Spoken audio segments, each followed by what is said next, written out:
শিবের পুজোর ফুলকে লাথি কে মেরেছিল, আর মুখে জল ভরে শিবলিঙ্গে জলই বা কে অর্পণ করেছিল? আসলে দক্ষিণ ভারতে কানাপ্পা নামে এক শিকারী ভগবান শিবের বড় ভক্ত ছিলেন, কিন্তু উনি মহাদেবের পূজার পদ্ধতি জানতেন না। কথিত আছে পাশের স্বর্ণমুখী নদীর থেকে মুখে করে জল ভরে নিয়ে এসে শিবলিঙ্গে তিনি অর্পণ করতেন। শুধু তাই নয়, শিকার করে তিনি যে মাংস পেতেন তাই মহাদেবকে প্রসাদ হিসাবে তিনি অর্পণ করতেন। এই জন্য মহাদেব একদিন এই ভক্তের পরীক্ষা নেওয়ার কথা ভাবেন, আর তখনই শিবলিঙ্গের এক চোখ দিয়ে রক্ত পড়া শুরু হয়। এটা দেখে কানাপ্পা রক্ত বন্ধ করার জন্য পাগলের মতো করতে থাকে।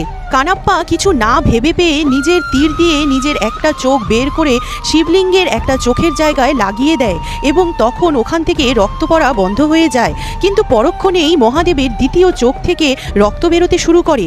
শিবলিঙ্গের যেখান দিয়ে রক্ত বেরোচ্ছিল সেখানে তিনি পা দিয়ে চিহ্ন করে রাখে এবং আরেকটি চোখ বের করে শিবলিঙ্গে লাগিয়ে দেয়। এটা দেখে মহাদেব প্রসন্ন হয়ে কানাপ্পাকে দর্শন দেন, এবং শুধু তাই নয়, তার চোখ ও তাকে ফেরত দিয়ে দেন। এই হলো মহাদেবের চমৎকার। তাই সবাই একবার কমেন্টে বলে যাবেন হর হর মহাদেব।